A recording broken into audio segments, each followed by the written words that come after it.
Jigéen Jaañ dëkk Dalaba estate waaj sonna nañ sàcca yi sonal nañu estate bi daal ñu wax leen dëgg bi amul sécurité amuñ jàmm sàcca yi gétteen nañu te si layout bi nañ dëkka teeg yu ees yi foofu nañ dëkka soo eewoo suba façon yi xar xanam bu nekk ngay gis man maa nekk first person jigéen kii njëkka xëy di dem si fuur bi waaye boo dajee ñoom lu nekk ngay dégg laaka bu nekk ngay dégg si ñoom soona nañ nag ñu ngi oo ki moom estate bi dëkkandoor yi xale ndaw ñi fi nekk yëpp ñu génn ñu booloo ñu dimbale ñu jigéeni estate bi soona nañ dañ foog ne ndax ñi dëkk si estate bi dañ am alal te amuñu dara suñ doom yi ñoo jënd kër yi niñ ko jëndee xamuñu ko fi mu toll nii fii sarax sax soo ko buggee génnee estate duñ la ko nangoo jox te mag ñi eeloo nañ ko waaye dañuy wax ne borom alal yi ñoo dëkk si estate bi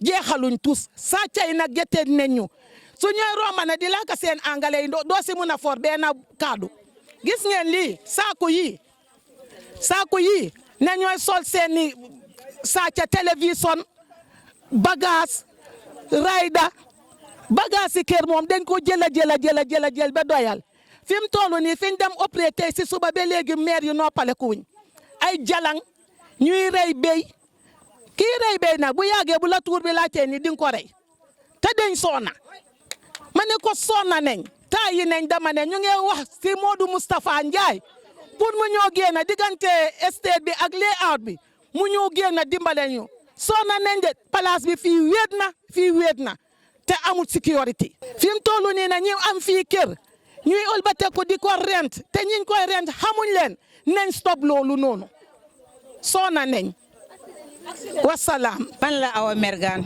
dëkk si bloc maa ngi leen di gërëm yéen ñëpp di leen sant seen teewaay bi ñu nag lu ngeen bëggee dégg-dëgg sonn nañ tàyyi nañ damm nañ dee nañ ñun nelawatuñ guddi nelawatuñ bëccëg dañ ñemee génn dem dox suñu soxla bu guddee buñ tëddee duñ ñemee nelaw ba yandoor sàcc yi sonal nañ ñu fatt nañ ñi te ñun dañ jël suñu alal jënd suñuy kër amuñ fi jàmm amuñ fi salaam nag coono lañ fi nekkee coono bu jeex du xaaj lañ fi nekkee man sama buntu kër gaa nga ne bu nawet jotee gaal ngay jël pour dugg sama biir kër ñun amuñ silaam amuñ dara sama kër gi géej suñu buntu kër yi géej la dangaa dugg boo dugg gaal doo dugg sa biir kër doo am foo gaal sa moto ñun sonn te dañ jël suñu xaalis ay thousand ay junne ay millions def ko suñu kër yi te noppalikuñ fi amuñ fi jàmm sonn nañ ne dañuy def suñu déclaration li ñu naqari dañ koy wax waaw sonn nañ tàyyi nañ dama nañ ñi ñoo war a dégg ne nañuy dégg ñu dimbale ñu nañu dimbali parce que ñun suñu alal lañ fi def suñu dem dañoo xoslu liggéey daan seen doole jëlal ñu ay kër ñii seen doom yi dina leen ko ñi seen jëkkër dina leen ko waaye amuñ fi benn jàmm suñu estate bi amuñ fi benn jàmm laa la wax sonn lañ fi nekkee ñooñu fi pour noppale ko de dañ fi ñëw pour sonn waaw ñu ko war a jot nañ ko jot ñu ko war a dégg nañ ko dégg te xam ne waa Dalaba estate moom sonn nañ dee nañ tàyyi nañ damm nañ dañoo sonn waaw loolu laa bëggoon a wax wasalaam. ñoo sàcca duñ sàcca guddi mu bëccëg rek ñi ngi fi daaje seen kër bëccëg rek ñoo daaji nañu taf dimbale taf moo mun a génn ñu ñëw dimbale parce que li mu waxoon suñu doom yi parce que ñun bi ma waxee suñu doom yi ñun fekkee ñu xamuñ dara dañu ni rek teg ñu fi waaye suñu doom yi li mu leen waxoon defal loolu nañu dimbale te yàlla tax soona nañ te ñun ñëpp ay jaboot lañ liñ nekk fii métti na sàcca yi métti na accident bi tamit bari na si Johnson bi saa bu nekk ni dee suñu Johnson bi dafa métti nañu defaral suñu tali yi tamit dimbale ñu sàcca yi ñu fi ak tali bi tamit dee yi def fi bari trop nañu taf dimbale suñ caami la ñun ñëpp ñoo dëkk Banjul ñun ñëpp foofu lañ juddoo bi ñu ne taf ñun ñëpp a sawar kontaan fii ku fi taxul ko sooy wàtte sax dañ laa ñëwee ne la yéen de fi ngeen dëkk waaye bi ñu fi dëkk ba léegi amuñ jaama duñ nelaw bi duñ mën a nelaw ba suñ yaram yi tànga mukk saay bu nekk rek ñu sàcc saay bu nekk rek sàcc nañu dimbale te yàlla tax ñu ngi ñaan taf moom rek moom jaay suñu doomi kër moo ñu mën a dimbale nañu dimbale nañ jóg dimbale ñu te yàlla tax ñu jéem a ut ay ñu gaar fii nii ñu jéem a def diggante suñu diggante ak lii out bi parce que loolu la ñu waxoon nañu jéem a dimbale te yàlla tax wax dëgg lii métti na am benn jaama wasalaam. maa ngi tudd Fatoumata Jox maa ngi dëkk 4th Street 11 ñun ñoo nekk fii si estate bi waaw ñun moom problème bi ñu am mooy sàcca yi dañu sonal dañ ñu gétteen te bugga nañ li ñu promisoon si estate bi ñu seet yàlla ñu defal ñu loolu because doo mun a nekka jënd sa kër ba pare nekkuloo si jàmm loolu dafa métti torop ñu ngee ñaan ngir yàlla ak yonente bi ñu dimbale ñu li ñu promisoon ci estate bi promise yi yëpp fulfiluñ ko nañ seet yàlla ñu dimbale ñu ngir yàlla ak yonente bi ñu nag suñ doom yee fi nekk te every time sàcca dafa métti torop te amuñ fenn fuñ ko joytu léegi nañ ñu dimbale ngir yàlla ak yonente bi ñu dimbale ñu comme kër da nga ko jënda pour nga ne nga noppaleku benn noppaleku amu fi te bu ñoo nekk every time ci problème bii nii dafa métti torop te ñun soo gisee ñu am fii suñ doom yi ñoo nekk Europe ñoo génne seen xaalis jëndal ñu ñun toog fii mënuñoo am lii waaye suñ doom yi nekk Europe jënd kër yi kon nag liñ promisoon nañ fulfill seen promise ngir yàlla ak yonente bi. My name is Boubacar Jaju. I am the operation manager of Spotlight Security. Now I am based in Dalaba entirely to secure the premises because we have a company. Then we have men here who normally secure the premises. Actually, since last 4 months back, I do come here patrolling, checking all over the places. And what happened was we do counter break-ins here all the time.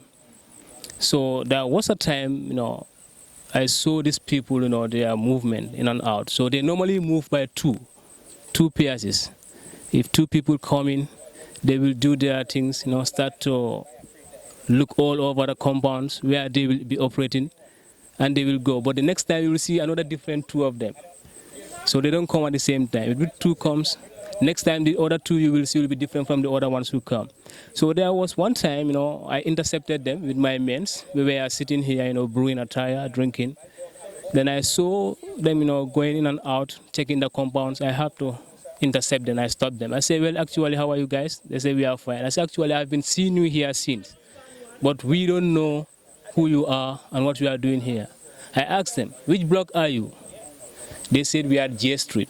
In Dalaba here, you have streets, A, B, C, D, up to J. But each and every household is having a number. Then I tell them, which number are you in J Street? But they cannot mention any number. Then I tell to my men that actually I suspected these people. I don't trust them anymore because they don't say where they are. So I have been monitoring them, putting my mind onto them. Anytime they come, I'll be watching them in and out. And we have been encountering break-ins. So yesterday, when I came on duties, as I normally do when I come, I have to patrol and see what's going on. Then we entered here, we find a break-in there. Then I call my men, I tell them actually there's a break-in here, which no one knows. So there's one lady called Mariama, that lady there. He said he saw a vehicle coming out around 2 to 3 a.m. 2 to 3 p.m. during the day. But the vehicle was tinted. It's a black vehicle with a full speed back way. Then after, it left. So I said, actually, we need to make an investigation. That's how we are. Then we called the PIU. One of my men comes and joined me, Juf. It's a PC Juf from Carnifing. Then he came here yesterday night. Then we start to go house to house to see where these people are. Then we start rounding the street. We go house to house, till we went to J Block. And I tell them that there are people I normally intercept, they say at J Block. So one boy told me that this J7, there are men there, Nigerians, but they never open their door. And I secured that place for almost 3 months because one lady was there by the name Basi Bojang from Bakau. She was there with the husband, as a white man. Then we secure her over 3 months. I tell them that actually I have been securing this house, but now this house, you never have an access to see it open even once. So yesterday night I was with my boy Juf, the PIU. We went there, we knocked the door during the night, and the boy came out. So he asked, who is there? We told him there is a security. Can you please open the door? He said, what for? He said, we want to access the compound. We want to see what's going on there. Then he insisted. Over 1 minute, 2 minute plots, he did not come. Then I jumped the fence. I just climbed up the fence and watched him alerting his boys, telling them to go in, Understand? Then I came and I informed you that there's something going on here. After then, he opened the door. So when he opened the door, we just rushed in. Then I intercepted with the PIU. We tell him that, can you please open your bag? What's in your bag? We want to see what's there. Then he was trying to remove the identity card.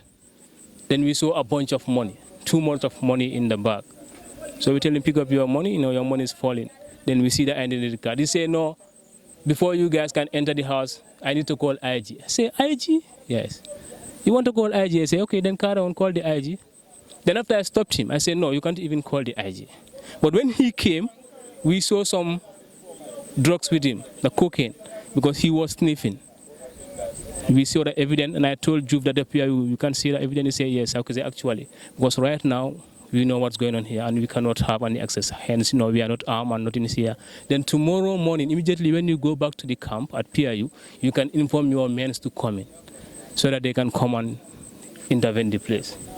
So when Juf went, he just delivered information to the men. So I closed from duty in the morning, as usual, and I went home. I was sleeping, then one of my boys called me, Ablai Silla. He said that where you went yesterday, the PIUs are here. Then I have to rush and came again. Then when I come, we went there, then I found the PIUs have already entered. I also entered in and see. Then we saw some of the stuff, they were doing.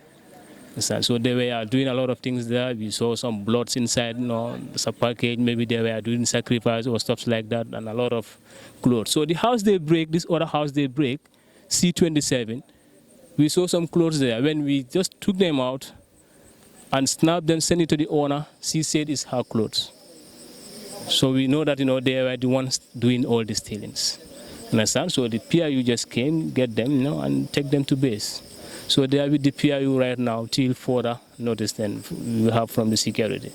So that's it. Affaire sàcc bi ñun dañ soona Dalaba fii amuñ sécurité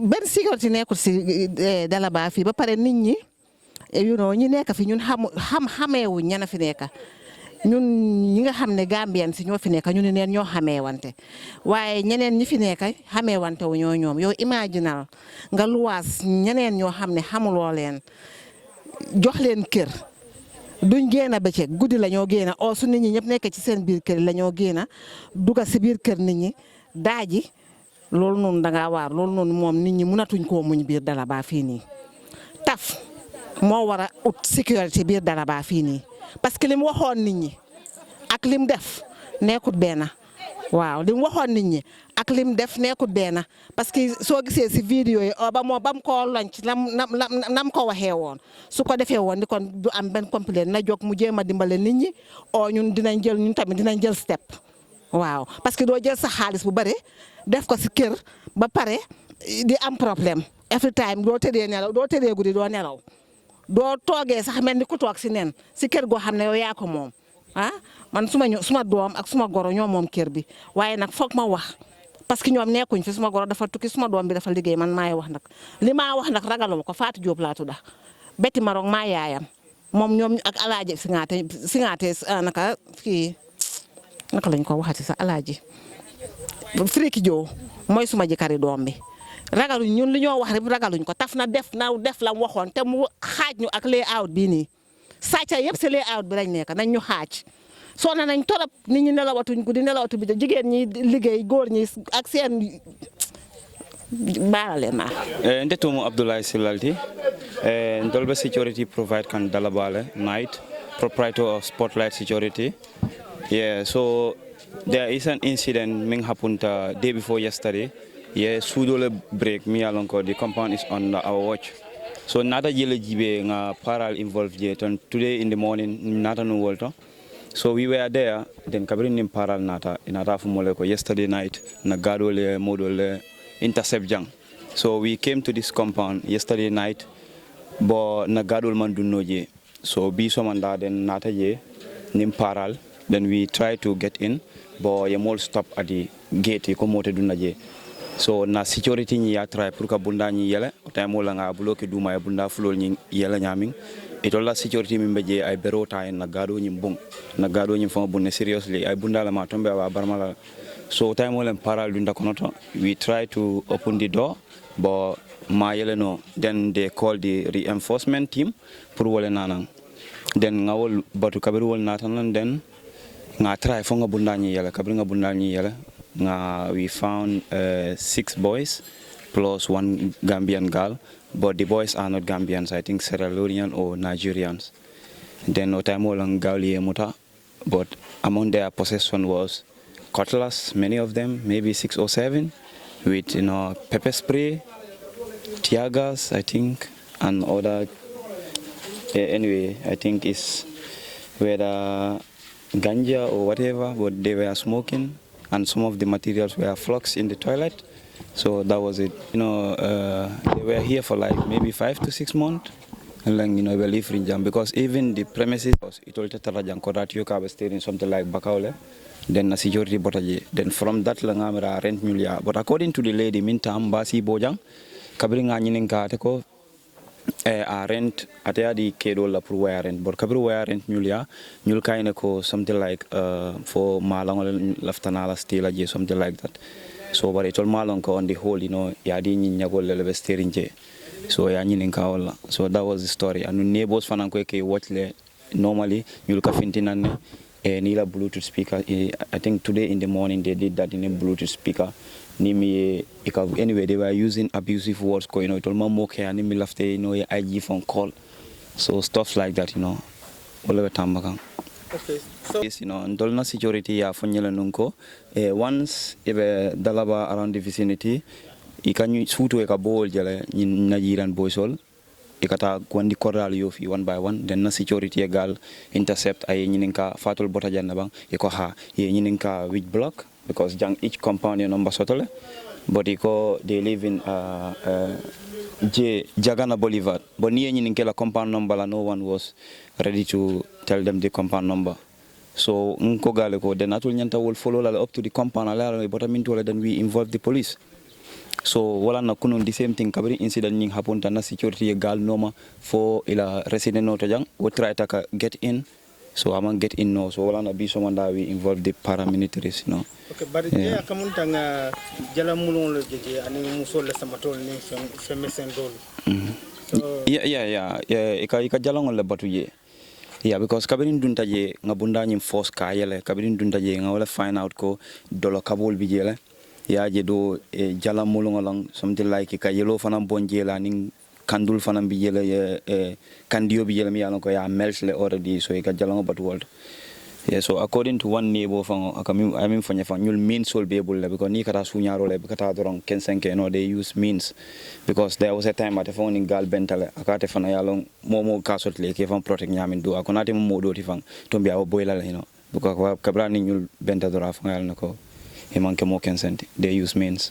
Okay, but jama ñul ka kalun tan le mel kana comme ye mal mutata fo aliemo dolu suspect mel yalon gambe dingol le mel ni ñul be kukile not yet because around the vicinity momo ka complain odi ko ka fola nyim foreigner le bi jang wala be operate kan dol fan ka fola like Nigerian estate dol fan ka fola nyama jang so ntol nga min kabiri ngaje force ka enta kono to ngamin tara je wala sunkuti no dama da se Gambian lady and she said she is 18 she live at Nata village in Tola la funyala around Fula Sate Lonjante after Latria ka bota wolto yeah ngawda mala suspect sunkuto yeah sunkuto nya arrest she said she's 18 yellow nyi because kabirin dunta kono to firijo nyin kono nga found out nga subol le taraje so ngamera wo mu balti e bala faji something like that yeah wala yellow mori so ngi ni ka ba fana na la fo ya sunya la bambari tol ko yo sanne because among the possession nga military bun kono we found dollars foreign kodol kata Gambian dollars nga wokem busol la kono and phones were there expensive phones iPhone 13 iPhone 12 and so many phone Seattle dal milbeje nga wala tara la possession ani wondi bagage wol carton wol police wol ngedi paral ni tata ya gay fensal ñu ko because state bi mom fu nek gay duga fu nek ak la gay di duga lool moy suñu problème waye suñu amé suñu fensé yépp sécurité am ci bunté bi kuy duga di nga xam kan la lool la fence fo fence ci kanam ni su fence du ba lool rek lool la am fa ma na passer ligne waye my name is Raymond. This thing, I'm a resident here at Dalaba, also the president of the association.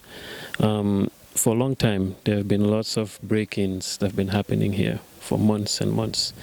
And they have really terrorized us for a long time. So, but yesterday, there was a break-in. So when that happened, me, myself, and some of my neighbors, we came out and with a PIU officer, and we started doing our little investigation. So when we did our investigation, we started going to some houses, some unfinished buildings, and led us to this street, Jagana Boulevard, which we had a tip-off that this house right here, J07, some suspicious activity has been going on. So we tried to confront them. We knocked at the door. We knocked for a while. Then the officer identified himself. Finally, he opened the door. Their leader opened the door, and when he came in, the officer said, "We would like to investigate. We would like to come in the house and see what's going on." He said, "No, you will not enter. You will not enter." There was a little confrontation, and then what happened? He said, "I will call the IGP on you people, and we will sort this out." So the officer said, "No worries, leave it. Let's go until tomorrow morning. We will send a team to come out and raid the house." So in the morning, I got the call from, I think, one Inspector Ba. We came, I showed them the house. Then they came, they first raided it. The first team came and raided, but they couldn't have access to inside. So they called for backup. So when the backup came, that's when they were able to enter. And when they entered, they found that shrine, that blood sacrifice shrine that they have there. They found out that they were growing weed. They had a little weed farm going on over there. Cutlasses, knives. I don't know what else they found, because I was not inside, but I don't know where. But these are some of the things that I know of. And they were able to bring out some of the belongings of the lady that got robbed yesterday, and she was able to identify her things, and that's how they, okay, these are our thieves. And some things that were stolen months ago that they also found out, that they found in the house, including 13 iPhones, a couple of Android phones, which we don't know how many, and a couple other items, generators, bikes, you name it. Yeah. So do you identify the nationals? They sound like Nigerian. Sound probably are Nigerian. Some people are saying they're from Nigeria. Coming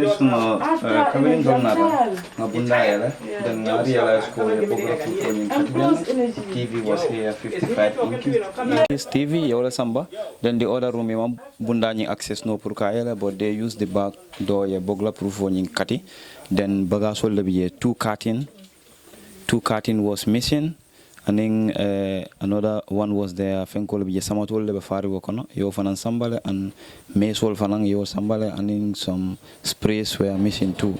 So I realized for the meantime for janimbe bagasol be fenkela na jibe.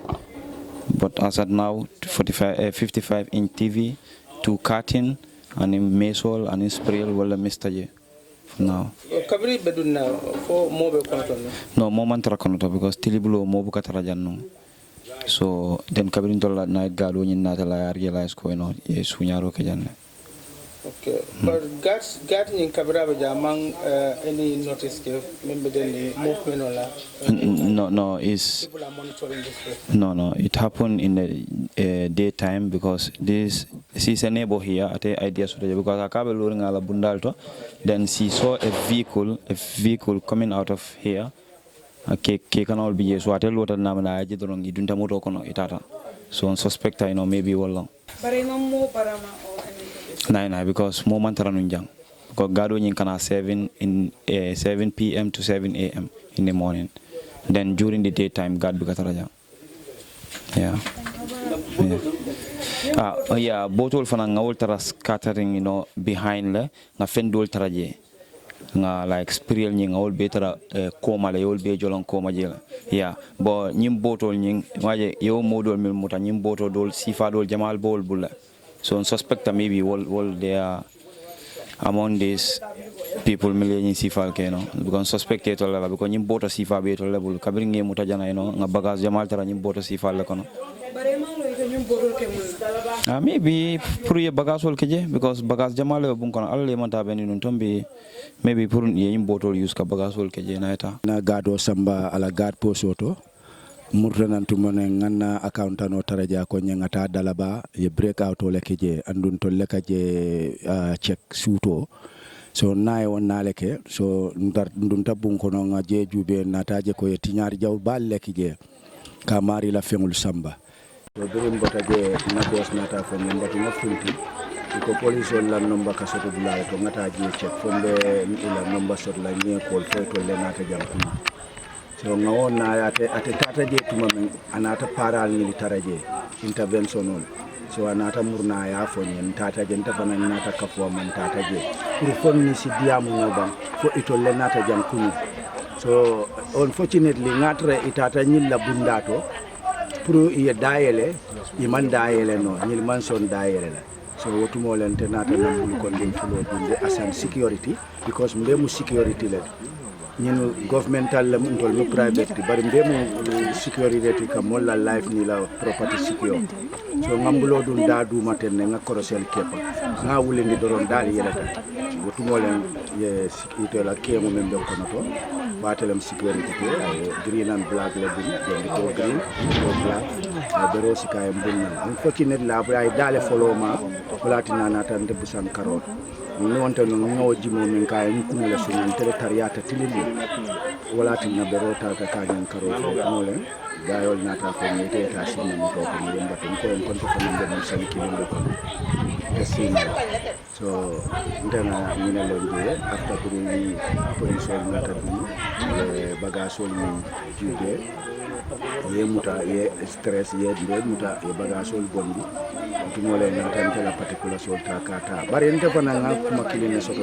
advice and the government for security company be at least hanen tol fana wulta nganna union of form so that nga ka kila pour for ba everyday bagasol so to mo karim fan kantala men abe beti ala ba government nyanta alawla le ye silo bula moli security company ni fanal kal joram so because ni men kata bi ni joram tem bembulu ni tan ni kera ba nyaaje ba kala na joram le so nka sacrifice le drum ndon tol fanal bi janne the company le to kan la molla life secure and la property so ngani na soto ci men ko no ba di dam yang ko be fana and especially government la side ci ni na soto no ngam ko no je ye loi ele ye silo di company zolla security company zolla ifanal kar joram le soto be fam guide la men o be ke kula ba ke nawo kata ku jama be ke rinjabe bolal ngola hani mo pension ni ko ba arrest la silo kan